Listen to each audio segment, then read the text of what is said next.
Yo, what's going on, everybody? You already know what time it is, and you are now tuned in to the latest, hottest, most episodic show on all social media platforms. That is Independent Scene Podcast. Welcome to episode 194. We got a really dope show today. We got a really dope guest in the building. He goes by the name Finn, the DJ. Those of you that know him, you know him from working with Shame Gang. He's an international DJ. He's all over the world, but he's already in the building. So with that being said, ladies and gentlemen, please welcome my guest at this time right here to the Independent Scene Podcast, episode 194, the homie, the bro, Finn the DJ. Let's get it.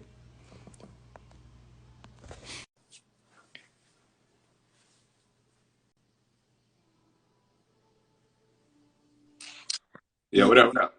What up, my brother? What's going on with you, man? Tell man, every day, more work. Hey, I hear that. I hear that. Well, first of all, man, let me just say, welcome to the platform, man. Finally, glad I had a chance to finally sit down with you and chop it up with you, man. Because you're a busy dude, so finally being able to get in touch with you, man, I'm excited for real, for real. Yeah, word up. Most definitely. But first of all, introduce yourself to people, let people know who you are, all that good stuff, and then we're gonna jump right into it. I'm a man of many names. If you were definitely a part of the scene between like from 2000, I mean, from 2000 like until I'd say like 2015, I used to go by the name of Sean Don. I was with the Justice League, Hall of Justice, Little Brother, that movement out of North Carolina. Then I professionally changed my name from Sean Don to using my real name, Finney and Saint Omer. Then as a DJ, I'm Finn the DJ, and I'm a part of a producer collective called the 1520s. That's myself, Audible Doctor, and Donnie Five. I run a record label called Golden Era Music, and I manage Shame Gang. So there's a Yeah. lot that I do. Yes. You know what I'm saying? And on top of that, I got a clothing line under Golden Era Music, you know what I'm saying? Stuff I do, so yeah. Okay. But like, it's definitely a lot. And like I said, I definitely, man, again, I am just truly blown away by your work ethic, man. I have been watching you for a minute. I've been following you for a minute, and to finally, have that chance to have that interaction with you in person. It's always love. It's always dope. What I'm saying, rocking out with you and things of that nature, man. So I gotta ask, man. We're gonna go ahead and jump into this, man. But I gotta ask you, man, where did DJing all start for you? Like, what got you into DJing? I mean, well, when I started really getting into music heavy, it was like 1990. You know what I'm saying? I was 13 years old. Before I started rapping, I was a DJ. You know what I mean? I bought two belt drive Panasonic turntables. If you ever seen the EPMD video with DJ Scratch, that mixer he had in that video, I had that mixer. So I was, I had enough just to buy the mixer, but I didn't have enough to buy the Technics 1200, so I had to make do. So I started doing that. I learned how to blend by the great Jazzy Joyce, DJ Jazzy Joyce. You know what I'm saying? She was, a friend of the family. She came over, taught me and my cousin how to, blend the records. And when I started building my first crate, I noticed something. I was like, I'm spending a lot of money on records. I mean, I had the money. It wasn't like, I didn't have no bread, but it was like, do I want to spend all this money on records or should I just rap? And a friend of mine by the name of Fred Black, out on Hunts Point Avenue, he was the one that actually got me into rapping, you know what I'm saying? Because at the end of the day, at 13, I wasn't aspiring to be an artist, you know what I'm saying? Now, DJing was one thing. Learning from Jazzy Joyce and learning from the legendary Tony Tone from the Cold Crush Brothers, another friend of the family. So, hip hop was always within, saying my lineage. And when that summer of, I'll say 1990, I was working, we had like an entrepreneur program. My boy Fred Black was like, yo, Finn, freestyle with me.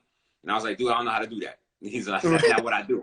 And then maybe like an hour or two, he was like, yo, I'm gonna teach you how to rap. And he taught me how to rap. And from then on, I started moving that pen. And, and growing up in the South Bronx, I had to be a battle MC. So that's when it really all started. But the DJing was the first thing, first and foremost. But again, I didn't see me investing that much money into it because one, I couldn't afford the techniques. That's what I wanted. Right. So if I couldn't afford those, I mean, like, it was cool with the Panasonic belt drives, and a lot of great DJs started on belt drives, and I should have just, kept it moving forward and really learned the trade and got into it. But, again, I was 13 making some money, and I was like, nah, let me try to invest that into something else. And then, of course, you know, I had a dope crew, but my crew was lazy. I couldn't see them want to carry speakers and a bunch of crates. And I was like, nah, I'm gonna be doing this by myself. Much lighter to Right. hold the pen and a piece of paper. So, Okay. but I did pick back up DJing about about 6, 7 years ago. And my first gig was DJing at the barbershop in Raleigh with my man Reggie. He owns the barbershop. It's called The Barber Shop. So I started Okay. DJing there, and shout to my DJ Flash. That's one half of Lineage. Matter of fact, he's in the building right now watching the show. He was the one that gave me all the music to start off with. Like I went to him just thinking I was gonna get like, you know, a folder or two just to get me started. Mm-hmm. And once he gave me that, he was like, nah, matter of fact, I'm gonna give you the whole thing. Just bring your hard drive. So that's when I started DJing, and all I had was my tractor because I just bought that from Native Instruments, and then I bought one speaker. And once I started DJing at the barbershop, all of a sudden, a lot of opportunities opened up. I started DJing for Duke University, NC State, and, you know, other corporate joints. So I never did any clubs. I started doing, you know, corporate gigs from the gate right after DJing at the barbershop. And I DJed at the barbershop for about maybe, I say, 2 months. Because after that Okay. 2 months, I started DJing with him at the Packapalooza. That was to promote his business. And he was like, yo, come spin some records for me. Came Okay. out there. I played 2 records. This white girl came to my table, put her card on the joint, and she was like, yo, my boss likes what you're doing. He wants to hire you. And then I looked at the card. It was the trampoline park, you know, the Okay. one in Raleigh. And I was Right. like, oh, okay. And they paid me some hefty money just to come spin for some kids. So I Right. like, yeah, this DJ thing is really working out for the kids. So I was like, all right, let's do it. Okay. Okay. I feel that. I feel that. All right. So now, real quick, I want to kind of switch gears for a second. Talk to us real quick about this label that you were able to come up with, Golden Era Music, man. What inspired you to create Golden Era Music?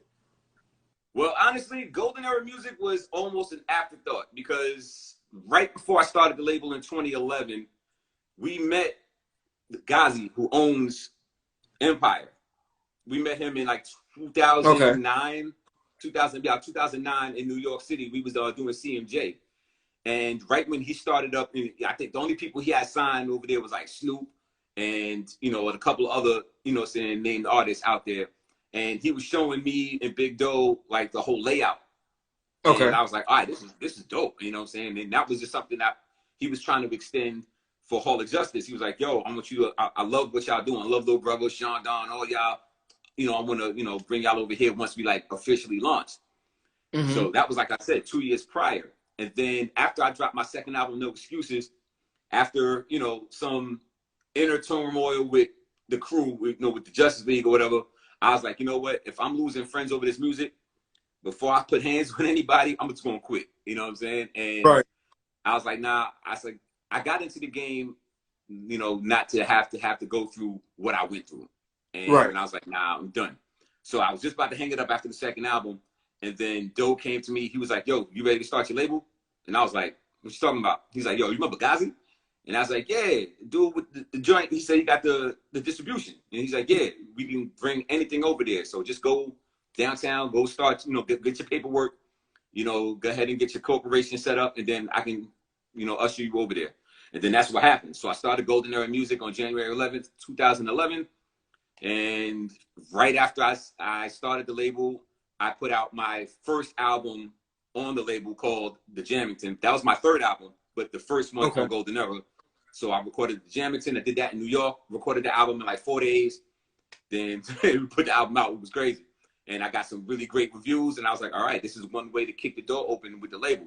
Then I signed my first artist, Rome Clientele, out of Elmira, New York. And then I signed, you know, my man Ampersand. And then I started to sign more people. And that was it. And it was just like, yo, we just going to keep it moving. Most So, definitely. Okay. yeah. Okay. All right. So, you know, now, of course, I got to address the obvious. Everybody knows you as Shame Gang's manager. A very, very, Right. very impeccable, a very, very impeccable artist that you're got whose career you're guiding. What has that relationship and that bond been like working with Shame and seeing his work ethic and being able to help him put out the music that he's putting out now, aside from everything else that he has going on? Man, working with Shane is just like working with myself, dog. I mean, I'm just gonna be honest. Like, he's one of them artists that reminds me of me. Same hustle, same tenacity, same, blind, one way vision. And, he's here to win. And, and he's just really dope. You know what I mean? So when I met him, like, I first met him in front of the radio station at NC State.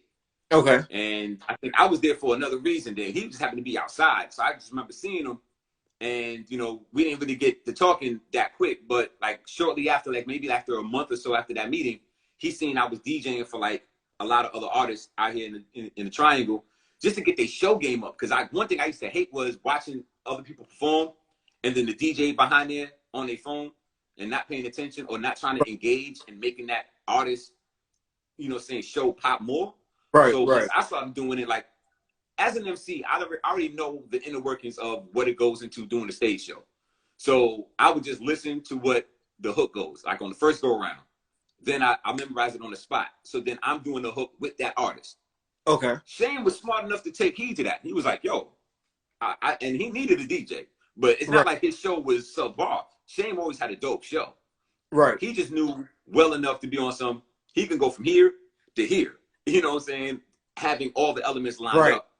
So, he hit me up one day. He was like, yo, man, I'm looking for a DJ. And I was like, all right, I'm not anybody's, specific, or, assigned DJ. I don't have an artist that I'm with. I'm not locked in with anybody. Right. He was like, yo, want to be my DJ? And I was like, all right, bet, let's do it. Then, we did a couple of rehearsals and I just started to give him some more tips of stuff that I used to do, and then just incorporate in his show. And he's like a sponge, man. So, like, he'll lock in with what he knows, what he's comfortable with, but then he's open enough to try something else to implement into his stage show. So once he did that, his show elevated like crazy. And then it's dope because we're both looking at the same end result. So when we're on stage, it looks like we've been rocking with each other for 20 years. Right. You know what I'm saying? So our work ethic on stage, off stage is real dope. But like when he's recording, I don't go to the studio with Shane. I don't have to hold his hand, so to speak. You know what I'm saying? Like, he goes to the studio, he turns into music, and I listen to it at the end. Because that's how much faith I got into him when it's up to him and his own vision. Like, I don't have to go in there and say, nah, try this, try that. I only gave him one, like on his new album, No Safe Haven, one hook was too long. I'll say, yo, just cut that in half. He did that, no problem, and the song came out even better. And I was like, I don't got to do too much work with Shane. I mean, at the end of the day, that's what it comes down to. And, he's just, he wants to win. And it's not like, I'm not saying that like everything I say is law or this is going to work. Like, I'm just the advisor at this point. So he takes what makes sense from what I say and makes it work. And that's why our relationship is almost perfect. Like when it comes down to it, like, because nothing's perfect, but at the end of the day, this situation, it's perfect. Like, what I mean? It's like, he just understands where I'm coming from. And I'm not ever going to try to steer him wrong because I want to see him win more than anything. I want him to have more than what I have. You know what I'm saying? Like, I've been around the world already. You know what I'm saying? I've been on TV. My video was on MTV. I had songs on the radio. I got songs on Showtime. You know what I'm saying? Like, I want him to experience all of those. So, of course, everything that I've been through, I just tell him what not to do. Just like, yo, avoid this pitfall.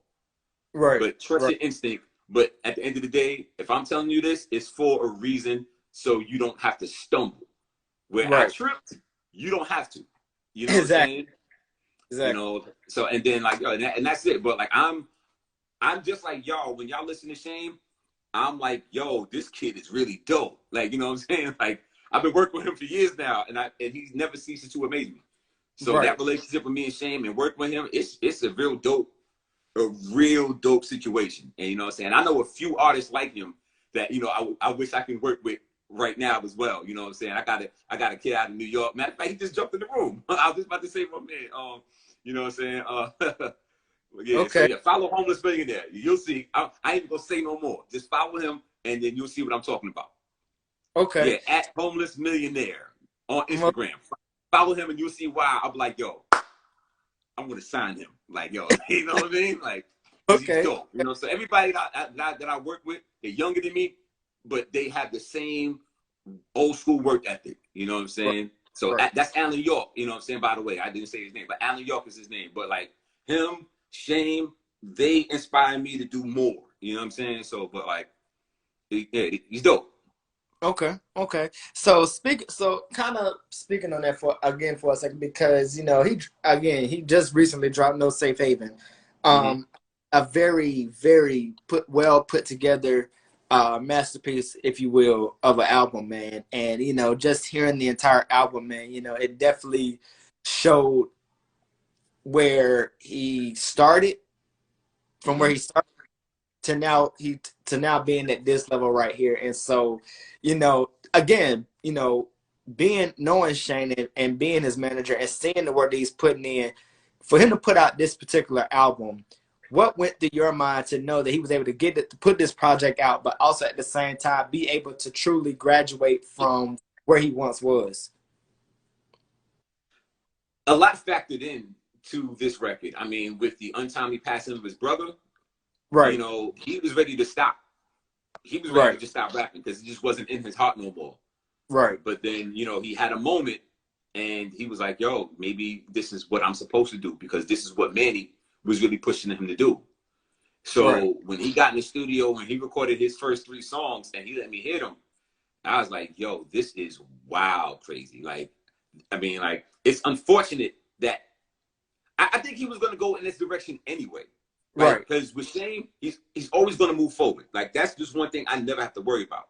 right. But it was the way, like, how he jumped from one level to like 10 levels ahead.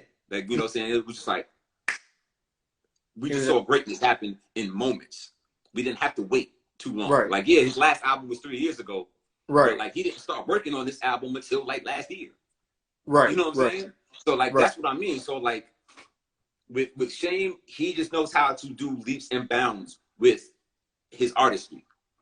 So like I said, when I first heard the first 3 songs, I like, yo, dude, you got it. Like, you finally figured it out. Like, you were always dope, but you got to a point where you knew how to marry lyricism to the vibes. right, So right. right now, I'll put 100 grand on every bar he got against any one of your favorite rappers on radio today. That's how I feel. That's how Wow. I feel. There's nobody really out here that's gonna give him a problem. Nobody. Nobody. Exactly. And You know what again, I'm I saying? And definitely I ain't agree. even talking about North Carolina. The hell with Right, North Carolina. I'm talking about the world, Craig. right, You know what I'm right. saying? Like, so the fact that he knows how to make songs, Hmm. that's the difference. That's what separates him from a lot of people, especially in the music that they're making today. That vibe, like the music sonically is what's played on the radio. Hmm. That's that trap, that's that vibe music, that's just, standing on the couch and smoking hookah. But the Right. boy can rap.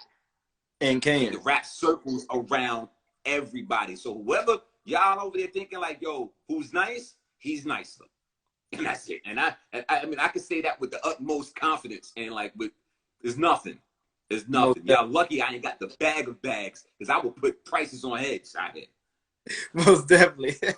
I feel you on that. All right, so look, let me ask you this, man, because again, you're a man of many things. You're a man of many talents, as I like to use the term, and you DJ a lot, I'm sure. So, being in this industry, being in this field, and being able to DJ the way that you do, man, what makes you so different and so unique from all the other DJs all over the world? I make women dance. Period. Okay, That's okay, it. It's no secret to the sauce. I like to play records that make women dance. I don't want to see dudes dancing with each other. Like I right, don't, or they don't even dance with each other. They're on their phones posing with each other. Like that's whack. So I right. play music that make the girls get on the dance floor, that make dudes put their phones down and go holler at a girl and dance Facts. and have a good time. You know what I mean? Right. Okay. Enough of being on the phone doing this. Like what is that? Right. Exactly. And so I'm lucky enough to where I can play whatever I want to play. I don't play trap music at all. And if Okay. I do, there's an exception to the rule. High school graduations and high school proms. And it ain't many of those I do. But if you are over the age of 30, you're not getting the baby. You're not. You're not. You're gonna get this grown folk music, okay? Right. And you're gonna Right. dance. You know what I mean? Exactly. Like at the end of the day, if you pay a mortgage, you're not getting Lil Turk. It's not happening. That It's not part. happening. Not for me. I'm 44, dog. Okay? I come from an era where people was dancing. You know what I mean? Right. I come from an era where music hit you. Not Mm-hmm. this microwave joints. You know what I'm saying? That nobody, I mean, you pick a song from 3 years ago Right. and ask where that artist at. Nowhere to be found. Probably don't even remember that song ever came out. Right. You know what I'm saying? So I get to curate a dope experience for the people that's on that dance floor. You know what I'm saying? And I have enough experience as just as a party goer. Because you got to think about it. Like when I was going to the clubs, I was young.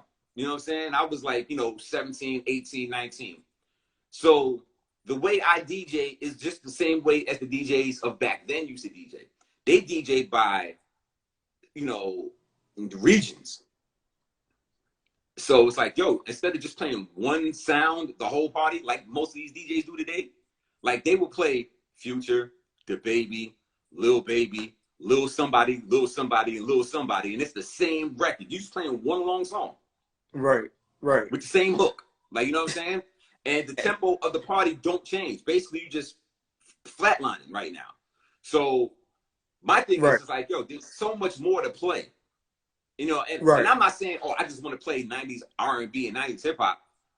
Nah, like there's more to that. But my thing is, I know what songs is going to get you up. And the fact that I played a graduation party in Floyd, Virginia, like about 2 weeks ago. 2 Saturdays ago, I played in Floyd, Virginia. Now, these were, you figure like the age group of 16 to 17. Okay. All white kids. Probably like 5 black kids in the crowd, right? Wow. Now, of course, they like trap music. I mean, but like at the end of the day, it ain't about being white, black, or whatever. Right. The music is the music. Right. So I played their joint because again, this is their time. I'm not going to just not play their style of music because I don't like it. I'm going to play that for them, not the older people. No, not doing that. But for them, I'm going to give them their time. But then I started playing some old school Kid and Play. Them kids was on the dance floor like that song just came out. I know how to play records. And that's the thing. I'm not scared to go back in the bag and play some raw bass after playing some, 2 Chainz. Right. If you know how to play records, you'll never run out of records to play. You know what I'm saying? I know how to read the room. You know what I'm saying? And what was crazy enough, the father of the daughter that hired me for that gig, he asked me to play, NWA. And he was like, yo, play this record. And I played it. There was like 5 kids right in front of the turntables reciting every last rhyme. I was like, I'm going to throw on some Big L right after that. And they lost their mind. I was like, okay, see, I fed the average teenage crowd with the records of today. Right. And then I played some old school for them 17-year-olds who was raised by some older brothers and older uncles about some 90s hip hop. Because when I say they knew the words, they knew the. Wow. That's crazy. You know what I mean? So I know how to read that crowd. And I was like, all right, I'm not going to just 90s hip hop them to death. I'll sprinkle it in. I'm not going to trap them to death. I'm going to sprinkle it in. I'm going to throw some line dance records. You know what I'm saying? Like I'm gonna test the waters. I'll play some joints that came out early 2000s when I know they was just 2 years old. Right. You know what I'm saying? Like, because you got to think about it. These kids are 17. It's 2021. Right. You know what I'm saying? Like, yeah, people got to think about that. It's like, okay, I can play something that came out right before they was born to a time and it was 5, but they know those records. Because they was dancing to them when they was watching TV with their parents. You know what I'm saying? Or with their older cousins or whatever. Or their older siblings. It's the same. It's simple mathematics when it comes to DJing. It's just that, like, you got to get out of that mindset of, I got to play what's hot. Right. That's what radio is for. Right. Radio plays what's hot. As a DJ, you're curating an experience that they're going to rehire you for. Mm-hmm. Because after that party was over, the wife tipped me $200 more. Some other lady came to the table, gave me cash, and then she was like, yo, what's your Venmo? I'm like, oh, Here's my card and all my information. You know what I'm saying? I already got paid a grip to do the party in the first place. But for the fact that they watched me come do this party for their kids, they was like, yo, dude is going in. He's playing records for us. He's playing records for them. He's doing incredible mic work. Come on. As a DJ, you got to entertain too. And you know what's crazy? Because, and this is one of the things that I say that I have enjoyed watching about you, because even in all of that, you always, like you said, you know how to gain the attention of other people. And when you do that, you create this atmosphere to where it's like, other may have come out maybe 5 months ago and you play it and it's like, oh shit, like he still, you know what I'm saying, knows how to get the attention of that certain crowd. So I genuinely rock with that. Like that's and of course I like to break records too. Like I'm not scared to play something that they never heard. You know, at that party, I played Chasing M's by Shane. Damn. Did not stop the party. You know what I'm saying? I'm like, again, if you know how to play records, you'll know how to break a new record. Because the vibe, they're going to rock with anyway. Right. So I'm like, yo, let me give them something new. They might want to, know more. Let me test these waters. I even played my records. You know what I mean? I'm like, yo, I'm going to start throwing these records on. They still on the dance floor? I know what I'm doing. And again, all the girls was on the dance floor. And that's the point. It's like, yo, if they're not dancing, then what are you DJing for? Because when it comes to every party, no matter what, you know what I'm saying? And at this point, it's like, no matter what sexual orientation anyone may be, if women are not on the dance floor, you're lost. You're lost. If there's men and women in the same building, no matter what sexual orientation, I don't care what they are, if the women are dancing, you are just background noise. Right. That's it. You whack. That part. Okay. So look, switching gears for a second, because you know I hear you speak about New York, and apparently I know for a fact now that you must be from New York. So I was gonna ask you, being from New York and coming up in New York, man, I'm sure the music was hella different compared to what North Carolina is putting out. So my question to you is, as a DJ, where do you feel like both states have really dope music? Do you feel like do you feel like one has more to gain than the other?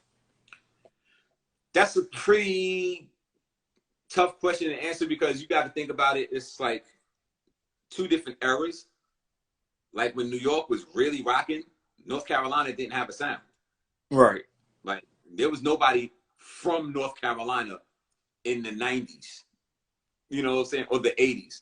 That was on the radio, that was dropping records that was like unforgettable. That wasn't happening. Remember, the South ain't getting the power until like after Outkast. You know what I'm saying? Like after their second album, when it really, really hit. Then, but like even to then, but you gotta think about North Carolina always got skipped over. Right. Like North Carolina didn't really get a name until we came out. True. I just keep it a band. Like, of course we had P.D. Pablo, which I'm like, yo, I was mad that nobody got behind him. I'm like, he made a song just for y'all. And y'all was like, nope. I was like, y'all kids are crazy. Then Little Brother dropped. And then y'all acting like y'all don't know who Little Brother is. I'm like, y'all are stupid. Okay. And then here goes J. Cole, the current king. Y'all act like he a peasant. I'm like, every time North Carolina gets somebody in the forefront, y'all act like y'all only want to watch and listen to Atlanta. I'm like, y'all are stupid. Y'all don't want to win. And then when you got people that's out right now coming up, y'all don't want to get behind them because y'all want to be responsible for North Carolina. Right. You got people like Shane who like one hit away. Right. Here's your chance to get behind them and be like, yo, we was always there for you, bro. Mm-hmm. They're gonna wait until he get an American Music Award to say, yeah. But I'm like, y'all are crazy. Y'all are crazy. You know what I'm saying? Like, but the North Carolina rap scene, hip hop scene, it has always been dope on the underground scale. I mean, Okay. like I said, you had Justice League, you had my man Kazi Four Letters, who was Kevin Kazi back in the day. You know what I'm saying? Like you had Jay Gunn, who still got the heavy bars. I mean, he's running for office now, but he still got bars. He'll still outbar a lot of people heavy. Right. You know what I'm saying? Like, you know what I mean? Like, you still got those. You got Luke. You know what I'm saying? Like, it's the list is long. The list is long. OC, Femency, power hitters. You know what I'm saying? People that could go bar for bar, have a good time doing it, make some dope jams. Pardon. But I think, you know, again, to answer your question, it's just weighted differently because yeah, 80s, 90s, early 2000s, yeah, it was New York. New York had it at the end of the day, but not to take away from North Carolina, it just wasn't enough on a mainstream, you know, scale to say what North Carolina had because the scale was over there weighing heavy in Atlanta. Right. So like if you're gonna say South, that's different. But if you're gonna just go, all right, we're gonna focus on one state in particular, at the time, I mean, again, like mainstream wise, I mean, as of today, y'all got Cole. But before that, yeah, it really wasn't anybody from North Carolina on radio like that. Right. You know what I'm saying? But again, Carolina got heat now. I mean, Carolina had heat for, like I said, the last 21 years. I got here in 1999, and I've seen a lot of dope artists. Some came, some went, some are still here. But North Carolina got some joints that can't be ignored. Okay. Okay. Now let me ask you this. So in your profession of DJing and being a DJ, do you ever find it challenging when you have so many people who genuinely not only genuinely rock with you, but genuinely want you a part of their events? Do you ever find that hard for you? I'm sorry, say that one more time. I said, do you ever find it hard as a DJ knowing that you're in such high demand, but having everybody come to you just to DJ? Is that a challenge for you? Not a challenge at all, because I know a lot of dope DJs that can pass gigs too. You know what I mean? A dope DJ just walked in the room. His name is Sean Fallion, because Sean Fallion be everywhere. Like, you know what I'm saying? Was Follow the Sean Fallion. You know, DJ Flash. You know what I'm saying? DJ Skills the DJ. You know, like there's a whole laundry list of DJs that's in my circle. So if I'm getting booked, and it happens. I've been double booked a lot. You know what I'm saying? And I just be like, yo, you free on this day? This is how much they paying. You want it? Here you go. You know what I'm saying? These are one of them good problems. You know, I like being a high demand because I can put money in my people's pockets because you know why? They did it for me. You know right? what I'm saying? A lot of DJs I know, when they got double booked, they was like, yo, Finn, you good? You free that day? I said, let me check my calendar. I'm like, and then I'm like, yeah, I DJ the next day, but I'll take that gig too. What's up? Right. So I was blessed enough to learn from these DJs that I just said on that list, you know what I'm saying? And see how they worked and see how they were professionals and built their network. So it was like, okay, let me do the same thing. You know what I mean? So it's like, it's nothing for me to pass off a gig. My man, DJ P Dog, you know what I'm saying? Like, he's the one that got me that gig in Florida, VA. You know what I'm saying? Like, cause he had something else. You know what I mean? Okay. But like, it was times where I had a gig, I passed it to him. I gave him a gang of joints, and he gave me a whole gang of joints. So it's just all about sharing the love. You know what I'm saying? Thanks. Okay, so look, let me ask you this because there are we do have a lot of young up and coming uh, DJs in the game coming up, rising to the ranks, and they're seeking that motivation, they're seeking that advice and those tips. So again, being a DJ, what advice and tips are you giving to younger people who are coming up trying to chase the same dream of DJing? What advice are you giving to them?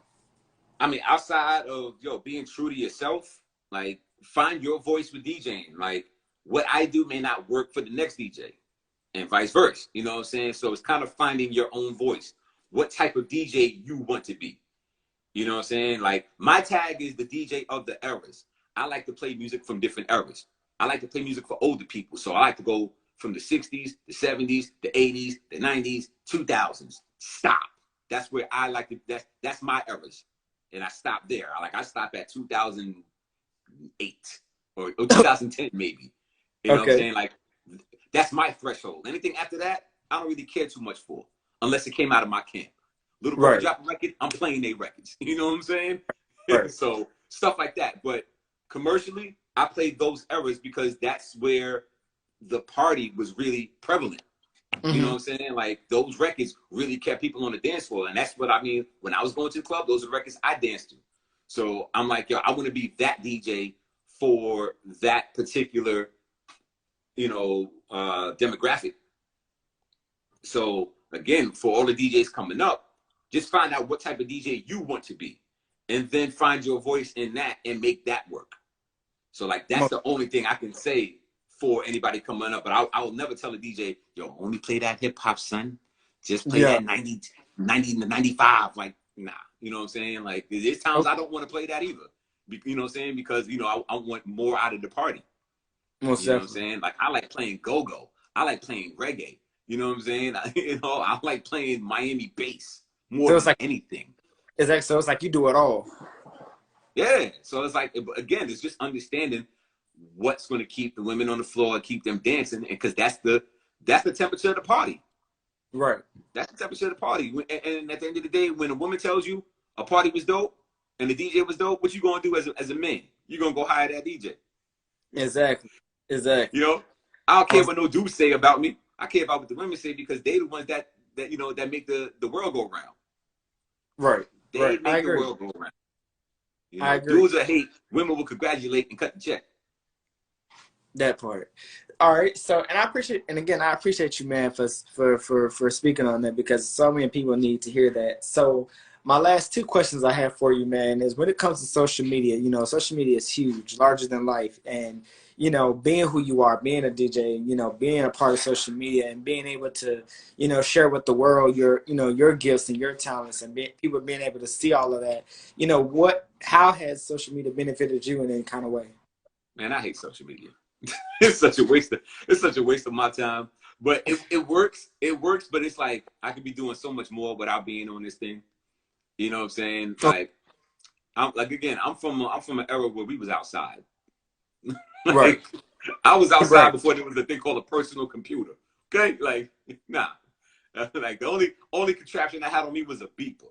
Okay? Like, you know what I'm saying? I'm from that time. You know what I'm saying? Oh yeah. So Wait, social wait, wait. media, I'm not really. It's cool for a little bit, but like after a while, I'm like, yo, I'm seeing the same thing. There's not a lot of original thought. People keep reposting the same joint. Then so-called journalists want to keep reporting the same thing. Just like today, I noticed after Elliot Wilson posted the video of Jay-Z talking about DMX, Yeah. everybody was posting it like they found that clip and put it out. I'm like, just say you saw it from Elliot Wilson and you just wanted to put it out. Like, don't Right. try to take it as your own and then retitle it. You know what I'm saying? I'm like, it gets whack. And I'm like, all right, the internet's it's trash now. Like, social media is just whack because everybody's is a supposed somebody. And I'm like, it's trash.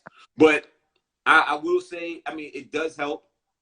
You know what I'm saying? It does help at the end of the day. I'm not saying it's a total wash, but like, I have got a lot of gigs on social media. You know what I'm saying? Because I post my photos or videos from previous parties, and they find me that way. I mean, I got hired by Duke University just because of that social media. And I do their gigs every year.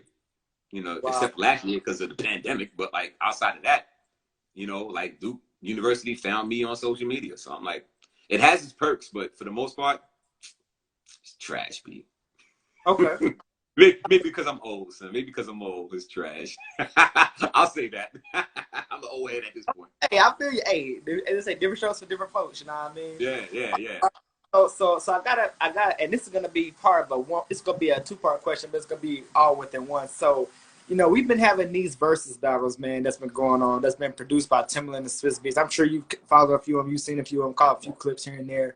But when you see something like that, man, and you think about like you mentioned earlier, the different eras of music and the different states of music, the music is coming out of. What do you find, or do you find anything beneficial in that? Seeing two people who may be mainstream local come together and really take you back down those lanes of when that song came out. How do you feel about these verses battle that's been going on, basically? I mean, Versus is actually dope because it does shine that light on what was. You know what I'm saying? So it's good to see the people from yesterday getting they just due. Because truthfully, it's a history lesson. Right. I mean, you think about it. There's a lot of people your age that missed SWV, that missed that boat to learn all their songs. Like, you know what I'm saying? You probably know it because of what your parents played, but it wasn't a part of your coming of age. Right. So when you really listen to them records, you're like, yo, that is actually dope. I mean, because Right. if you think about it, it's kind of like my era listening to the OJs, listening to Earth, Wind, and Fire. Now, granted, I wasn't born when they was really rocking on radio. I was born in 76.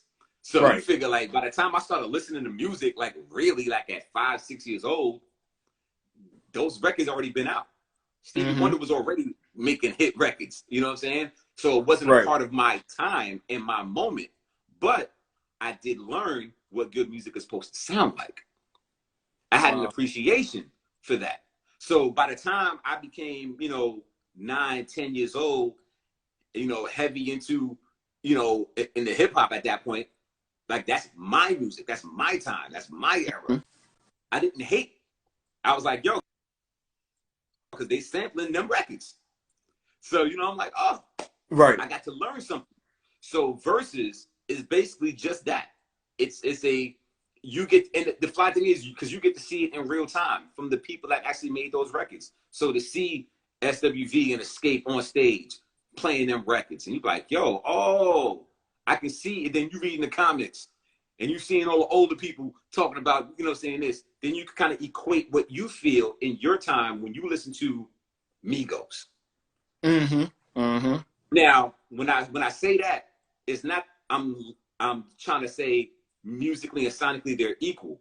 What I'm saying is what hit you here in your soul is the same what hit me when I heard them. Hold on, let me Okay. Plug my phone. Yeah, my fault. So that's what I'm saying. It's to that point of where the impact of the music that's hitting you and that's making you feel a certain way because it's a defining moment of your era. So if you're 16 years old and and a new record come out, anything by Lil Baby is popping to you. You know what I'm saying? It's not popping to me because it doesn't have the same effect because you know why? I'm not outside where y'all are. I'm outside in a different aspect. I'm over here with it. Y'all over there with it. Right. So that's your time. And that's why Lil Baby's music hits y'all different. But the only factor that's the same is how it hits y'all, and then what you can say 20 years from now, you be like, yo, like you'll be like 42, 20 years from now, you be like, yo, son, yo, you remember when we was like 20 something and that record hit? That's what we do. That's all what we do. And that's the common denominator with every generation. The only difference is the time and the music. Everybody that was rocking in the 70s will say the music was better in the 70s, better than the 80s and 90s. Because you know why? Their time already passed. Most so definitely. My era, I love the 90s more than anything. But you got to think about, but the thing is, I tell you why I love the 90s. Because I was there when hip hop was really getting busy in the 80s. And then, especially when Rakim and Kane was dominating. But then we had, so you had Rakim, Big, and Cool G Rap. Then we saw the birth of Jay-Z, Nas, and Biggie.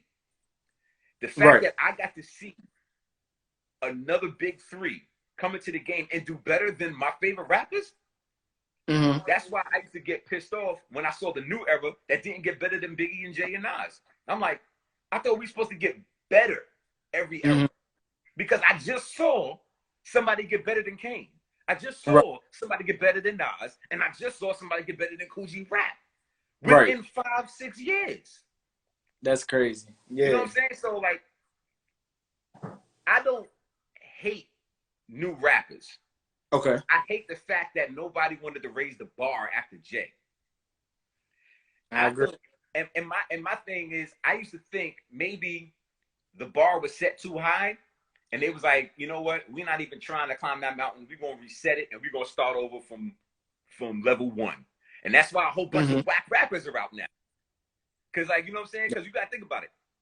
Now, I'm not saying New York was flawless Right. in the 90s. There was whack rappers in New York, like on radio, who had deals. Like they was whack. You know what I'm saying? Like our era was just dope because we had so many options to choose from. Right. In many different, I'll say, levels, and then on different vibes. I mean, you gotta think about it. In one party, I can listen to, from my era, Tribe Called Quest, NWA, Ice Cube, Wu-Tang.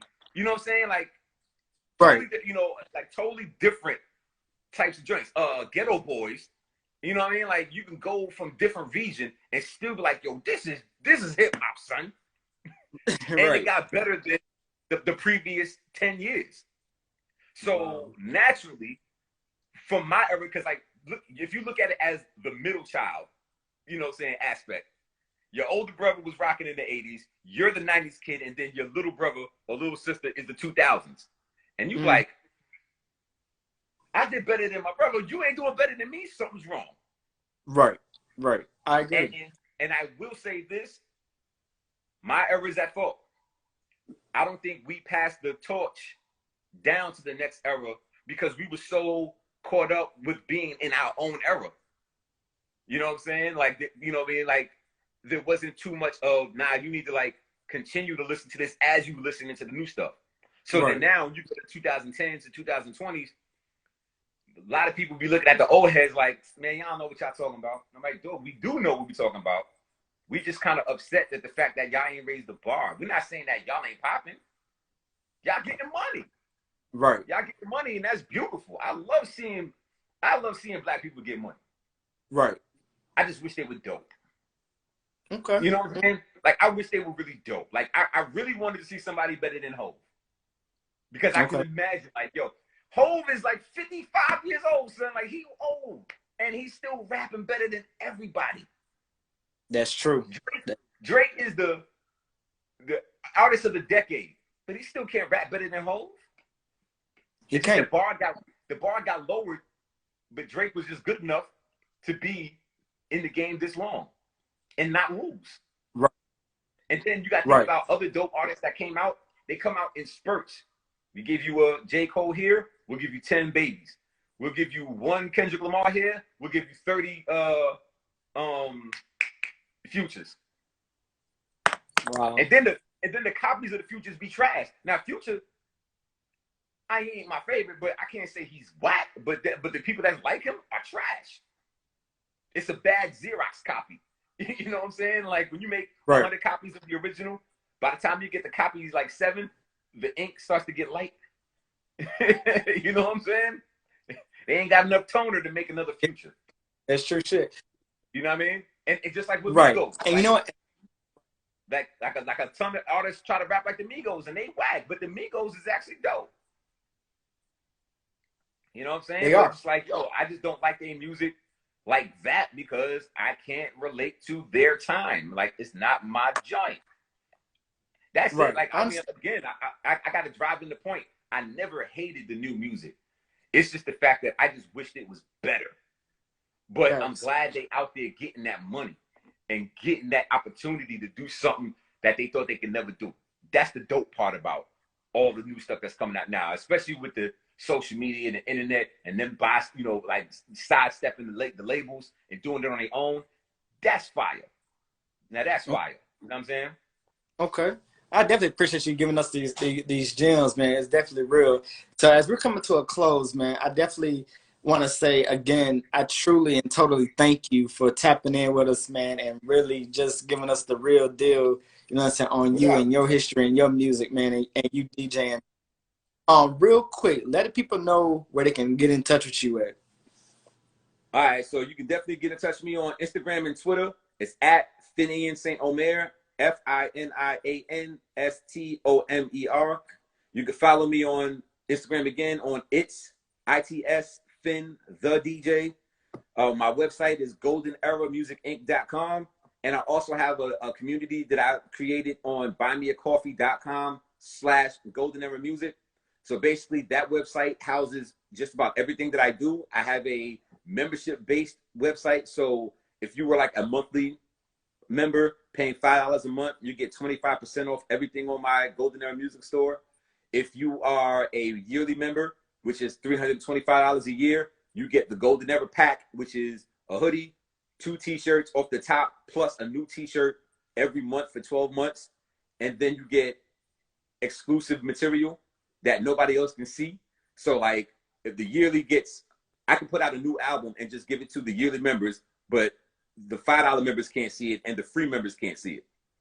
You know what I'm saying? So I always give stuff with like super perks just to be a part of the community, because again, I don't want to compete with the algorithms of Instagram and Facebook. Right. So I'll just bring my tribe to my website over here. And it's like, okay, and here's a reason why you want to be a part of it. I'm selling the benefits of being a member with me than just selling the product. I'm like, nah, like this is what you can get. If you like my music, well, guess what? You're gonna get an album that nobody else gonna have. If it gets leaked, you leaked it, not me.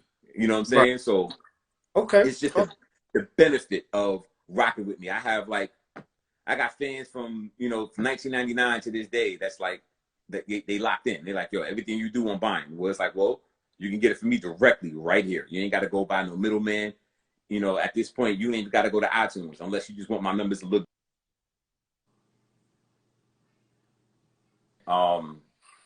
So yeah, that's basically it. Okay. Well, bro, let me just say again, once again, thank you. We appreciate you. Keep doing what you're doing. Keep grinding, man. I'm gonna definitely, so you guys make sure you stay locked in, stay tapped in. Like I said, but this had, the show has come to a close. This has been my time, but I want to again thank my guest friend, the DJ, for tapping in with us right here on episode 194. I'm your host, Hunter J of Independent Scene Podcast. Salute to you, my brother. Keep doing your thing. And Sure. like I said, you guys stay tuned for the next episode. We'll see you guys next time. All right, we out. All right.